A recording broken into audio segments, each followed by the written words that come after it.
Then I'm going to proceed with my presentation. As Angelica mentioned, I'm going to address deceptive signs in terms of the manipulated methods and trimmed information in biosafety of GM crops. And for this, I'm going to use two examples from Latin America. And I would like to start with two very basic aspects. And one is methodologies. Methodologies understood as those lenses that help us to interpret realities, being facts, processes, problems, actors, others in what we call the so-called reality, becoming this overarching rationale of inquiry and the very basic for epistemic logic for posing questions and accordingly to answer them. The second very general aspect that has been discussed previously thoroughly is that science, as we know, is not neutral because it's very much rooted in the values of researchers, in the institutions of the researchers, and the funders of the research itself. So this makes, in my view, at least, the value-based science is not an issue when it fulfills two requirements. First, that those values are publicly and timely disclosed. And second, that methodologies and therefore the results of those methodologies are not purposefully distorted to prove a point. And from here, I would like to go to the title of my presentation in terms of deceptive signs. And here I would like to come to the very basic definitions given by the dictionary. And deceptive refers to making you believe something that is not true, or another more elaborated definition is tending or having the power to cause someone to accept as true or valid what is false or invalid.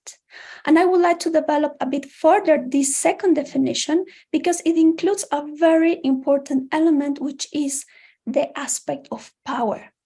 Power, from a sociological perspective, related to this relational capacity that some actors have to enable or disable other actors to influence in their decisions. So therefore, this power is very much embedded in asymmetries that aim to favor the will, the interest, the values of those who are already in power. And when we are discussing about biosafety of GM crops and development of GM crops, those already in power are generally the biotech industries and the large-scale producers, and between them, different actors that profit from GM crops along the food systems. So from here, I would like to mention that science production in relation to methods and the results, in this case, the manipulated methods and the trimmed information, and the science communication have the purpose to create meaning. And in this creation of meaning is where power is exercised, because it aims to influence the public opinion or policy making. For giving some arguments on this, I would like to use two examples. One comes from Brazil, specifically from the risk assessment presented to the corresponding national biosafety authorities in 2009 on GM soybean intacta, a soybean that expresses tolerance to a specific Lepidoptera and tolerance to the herbicide glyphosate. And another example comes from Bolivia, based on the risk assessment presented in 2018 on GM soybean HB4, a soybean that expresses tolerance to drought and tolerance to the herbicide glufosinate. So I'm going to use a different text to give just examples, but in these two risk assessments that are 10 years apart from each other, they have similarities in terms of the level of being practiced from the deceptive science perspective. The common characteristics are that they have an inadequate selection of parameters and research framing, omission of methodological details, disingenuous descriptions and interpretations, disregard of research that support and add or that do not support or add to the aims pursued, and this is very, very noticeable and cross-cutting in the whole body of the dossiers, and also disproportionate extrapolation of results and unsupported conclusions. So I'm going to use a screenshot of the actual original text of the different dossiers and my own translation in blue for the ones who would like to track and to read what actually is saying either in Portuguese or in Spanish. And in relation to the inadequate selection of parameters and research framing, a very clear example is the analysis of the effects on the physical and chemical properties of soil. The very basic parameters are used, which of course are relevant, but they are not addressing the particular effects that are associated with the technological package and the physical and chemical adverse effects that are related to the modification itself, such as the management related to direct sowing in monoculture and heavy pesticide application. And there is no analysis whatsoever about the herbicide residues in terms of the active ingredients or metabolites residues in soil and their potential effects at physical and chemical level. This is one example. And another example of this inadequate selection of parameters, and I would like to say, sorry, I didn't make this specific. These examples are from Intacta Soybean, the dossier, the risk assessment dossier presented in Brazil. And another example on this inadequacy of selection of parameters and research framing, very much related to the previous, is that the analysis of potential effects on fish and aquatic invertebrates using exclusively the dispersion and accumulation and consumption of GM pollen. But aspects, for instance, like the accumulation of the herbicide in waters and the effects on aquatic organisms is not considered at all. And the conclusion is that this particular soybean is very unlikely to cause risk to aquatic invertebrate species. So very broad conclusion from a very specific analysis.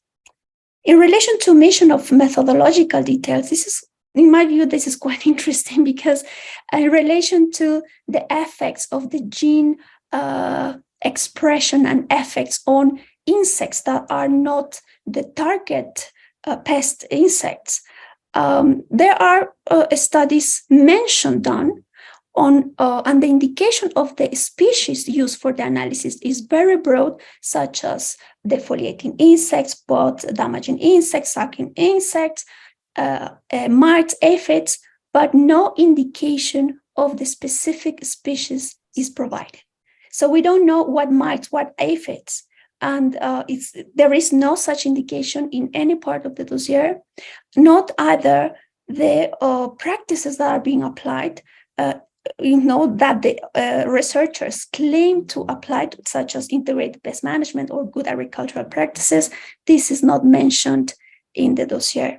And it's very interesting that those general organisms mentioned, as I said before, in terms of pot damaging insects, sucking insects, etc., are mentioned in an earlier chart in the dossier with a note in a very tiny size that says that no analysis, including statistical analysis, was carried out for these organisms. So it is very unclear what has been done, why there is no statistical analysis, and where the conclusions of safety come from.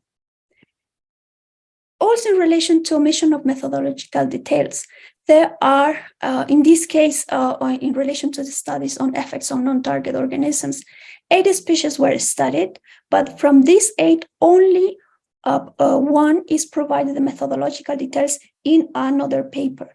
There is a chart on levels of toxicity of the GM protein, or the expression of the GM protein, but it is not provided the information on the design of the test, just information on the sampling collection, the concentration, exposure, but we don't know, for instance, how many repetitions, how many subjects per species, what was the stage of development of each species.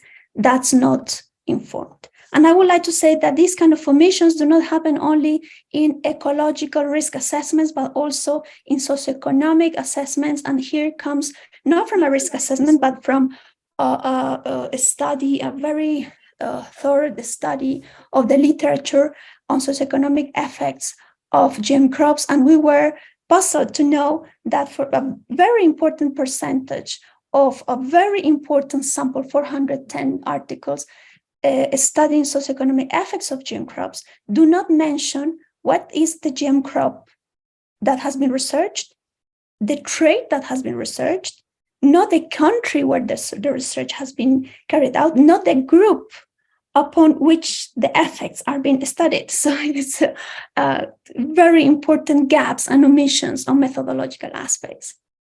Now, going back to the inadequate selection of parameters and research framing and the disproportionate extrapolation of results and unsupported conclusions, this text refers to the effects on, once again, non-target organisms, and particularly on honeybees. And the text mentions that effects on this particular non-target organism was assessed in terms of development and mortality. Development was assessed in terms of body mass, head length, and intergular distance. No parameter on mortality was assessed, 0.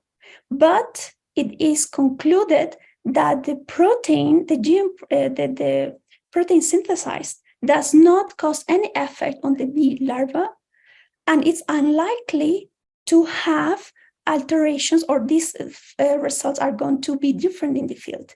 And also concludes the safety of this protein in the environment and non-target organisms when no analysis at ecosystem level was carried out and only one organism was approached. And I would like to go back to the issue of claiming that the field trials or the lab trials are not going to have any, the results of these field trials and lab trials are not going to be different in the field. When the studies are done in a very small places, like this field trial here, this is the design of the field trials that the risk assessment describes, where only 2 lines of 10 meters are used for collection of non-target organisms in 4 repetitions in 4 different locations. So the conclusions drawn are from a very limited conditions without considering the socio-ecological complexities, not only of our ecosystems, but also landscapes. And following this disregard of research that does not support or add to the aims pursued and the disproportionate extrapolation of conclusions, going back to the assessment and research on non-target organisms, particularly on bees, it's very interesting that the authors conclude that the scientific community has demonstrated that GM crops do not cause adverse effects, and they conclude at 2 levels that they were not assessed: at insect community level, and that are not and all that will not be possible to have adverse effects at ecological level of non-target organisms, without considering research that were published at least a decade before, and without considering behavioral changes. The analysis focuses more on morphological aspects, but not in effects in functioning and changes of behavior of the organisms. This is the last example. This comes from the dossier on HB4 in Bolivia, and it's very interesting that this soybean, which is tolerant to a broad spectrum systemic herbicide, which is glufosinate, is not mentioned at all in the dossier. And the tolerance to glufosinate is addressed from the expression of the protein that is encoded, concluding safety of the gene. And the aspects related to the application of glufosinate in the ecosystem and the health, either human or animal, are not addressed at all. So to conclude, I would like to say that these features of the deceptive signs, based on the examples, that is just very tiny sample of the many aspects of the dossiers that really are quite questionable.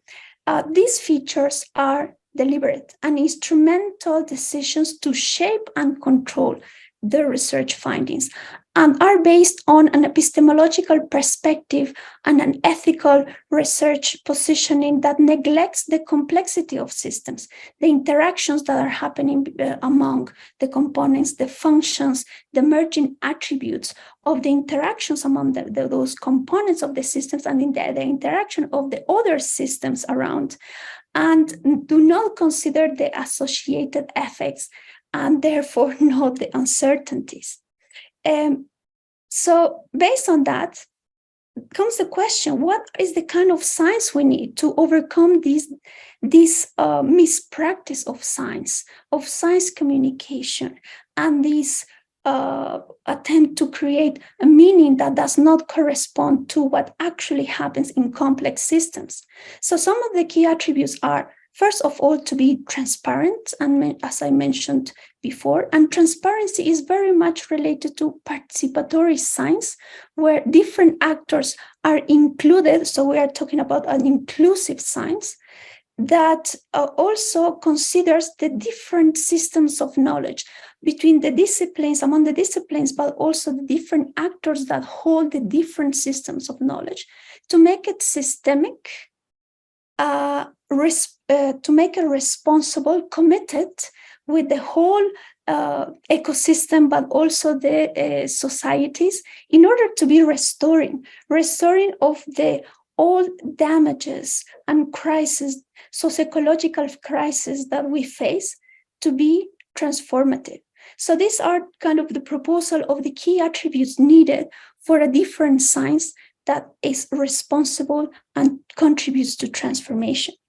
And with this, I would like to say thank you very much for listening, with a picture of one of the many of the agrobiodiversity richness of my country, which is maize.